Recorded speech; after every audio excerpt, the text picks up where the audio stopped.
What's up, everybody? Welcome back to another Pitching Ninja's Filthiest Pitches of the Day. Remember, before we get to those pitches, hit that subscribe button. Join Ninja Nation. Be a part of the biggest and best daily baseball show on YouTube. And now, without further ado, here are my filthiest pitches of the day. I'm going to start with Corbin Burnes, who had 4 strikeouts in 4 innings, giving up no runs.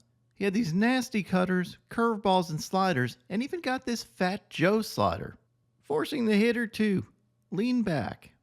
Burnes ends the regular season with an ERA of 3.39. A solid year for Burnes once again. He faced Dakota Hudson, who had 3 Ks in 5 innings, giving up 3 runs, and had this fastball and slider. Chris Flexen had 3 strikeouts in 6 innings, giving up 3 runs, and had this cutter and changeup. And he outdueled Ryan Yarbrough, who had 2 Ks in 4 innings, but gave up 9 runs on 11 hits. Yes, that's 11 hits in only 4 innings. He had this curveball, but not much of anything else, and his ERA went up almost a full run for the season after this outing. Yarbrough will be fine. I guess that curveball just didn't spin as well up in Denver. A.J. Smith-Shawver had 2 strikeouts in 3 2/3 innings on these nasty changeups. He faced Marcus Stroman, who had 2 Ks in 2 innings, giving up 2 earned runs, and had this sinker and slider. Touki Toussaint had 4 strikeouts in 4 innings, giving up 1 run, and had these sinkers and curveballs. I've always been a fan of Touki's curveball. Logan Gilbert had 5 strikeouts in 6 innings, giving up 2 runs on 3 hits. He had these heaters, and look at this side view of this 98-mile-an-hour fastball. That's how quick you have to make up your mind to swing or take it. Gilbert also had these wicked sliders and this beautiful knuckle curve. He faced Jordan Montgomery, who had 5 Ks in 6 innings, giving up 1 run, and had this sinker and curveball. Zach Wheeler had 5 Ks in 4 innings, giving up 1 run and an abbreviated start, just to get in some work before the postseason. He had these fastballs and curveballs. And he faced off against Luis Ortiz, who had 4 Ks in 5 innings, giving up 1 run, and had these sinkers, including this one that was pretty much right down the middle and taken for a strike. This game also featured this pretty controversial moment. I'll give you one guess at what umpire called this a swing. Okay, time's up. It was everybody's favorite umpire, Angel Hernandez. And Bryce Harper lost his mind, rightly so, because this isn't even close to a swing. I know defining a swing is tough. There's no real hard-fast rule in the rule book about it. The rule book just defines it as an attempt to strike the ball. And to show how loose that definition is, these swings against Sandy Koufax in the 1965 World Series weren't called swings. But anyway, Bryce Harper obviously wasn't very happy with this. And of course then Angel tosses Bryce. On his way out, Harper tossed his helmet to the crowd. And he decided to put a tail on his helmet just so you can see how filthy that drop is. It's about 31 feet of vertical drop. At least something cool came out of it. This kid got to keep Bryce Harper's helmet. And Harper signed it for him. That's pretty awesome. Here's Bryce Harper's thoughts on Angel Hernandez. You're grinding in that at bat, facing a guy I've never faced before, and I get to 3-2 count. Take a slider down and in. Obviously didn't go, and wasn't even thinking about it in that situation. I was taking my stuff off, and I heard the crowd's reaction. I was just like, "There's no way." Just Angel in the middle of something again. I mean, it's just every year. It's the same story, same thing. I'm probably going to get a letter from Michael Hill, and I'm going to get fined for being right again. So it's the same thing over and over and over and over again, and it's just not right. Luis Medina had 4 strikeouts in 6 innings, giving up 1 run, and had these change-up sliders and curveballs. I would hope the A's would give him a shot at the rotation next year. He faced Sonny Gray, who had 4 strikeouts in 4 innings, giving up 1 run, and had these filthy sweepers. This sweeper was so filthy that even Brent Rooker, the hitter in this, had to chime in. Here's an overlay of Sonny Gray's fastball and sweeper. And I've mentioned this before, but he's so good at pitch tunneling. Cole Reagans had 8 Ks in 6 1/3 innings, giving up 4 runs. Those 4 runs came late. They probably left him in too long, and he was downright overpowering with his fastballs.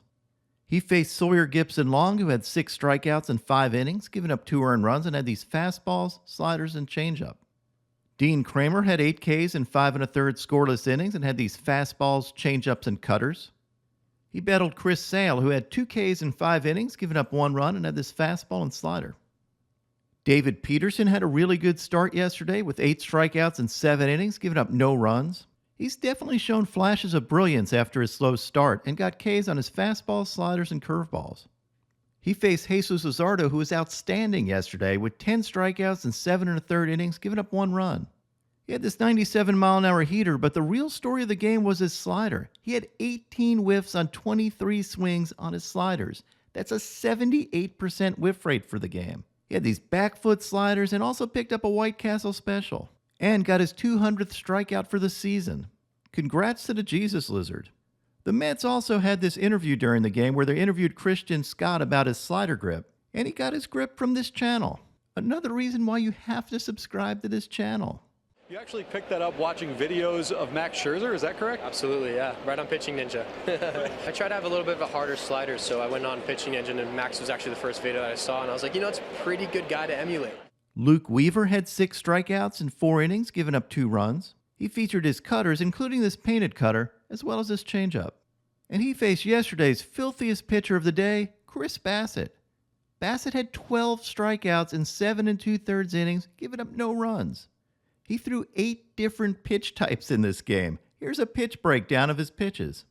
He picked up Ks on his four-seam fastballs, his sinkers, his cutters, including this elevated cutter, and picked up a sword, and his mix of curveballs and sweepers, which are kind of the same pitch except for a different arm angle. He also got fired up during this outing, and it was a big deal for him because he went over the 200-inning mark for the season. After the game, Bassitt said he considers 200 innings the benchmark for an elite pitcher, and it's been one of his biggest goals for forever.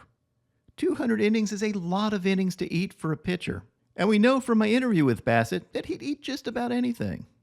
I'm going to be riding you. Like you make a mistake, and I'm going to be literally eating your ass. And obviously Manaya's like that. Literally? Figuratively. That's one of my favorite clips from any interview I've done. Now onto my filthiest relievers. Yunier Cano had this 98-mile-an-hour bowling ball sinker. Raisel Iglesias had this nasty slider. Craig Kimbrell had these overpowering fastballs. Luke Little had these wicked sweepers. Kenta Maeda pitched in relief and had these sliders and splitters. Trevor May had this sweeper. Hayden Wesneski had these sweepers. David Bednar had this dirty curveball for a sword and this fastball. Julio Teheran had these curveballs and fastball. Will Vest had this elevated fastball and nasty changeup. Gabe Spire had these sliders and fastball. Miguel Castro was disgusting with these changeups and sliders. Look how sick these are. I'm going to give my filthiest reliever of the day to Kyle Wright.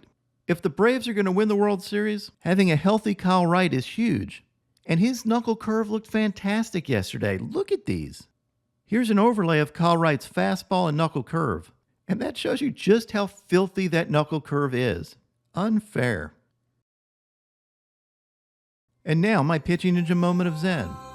Tim Meza and Eric Swanson's sons threw out the first pitch yesterday. This is so cute. Much better than Stephen A. Smith. I decided to match up Eric Swanson kid's splitter with his splitter. And you can see filth runs in the family. What is up, everybody? My picks of the day today are a 3-leg parlay. I'm going to start out with Kyle Hendricks for 4 Ks or more, then take Carlos Rodon for 6 Ks or more, and top it off with Yusei Kikuchi for 6 Ks or more. What would your picks of the day be?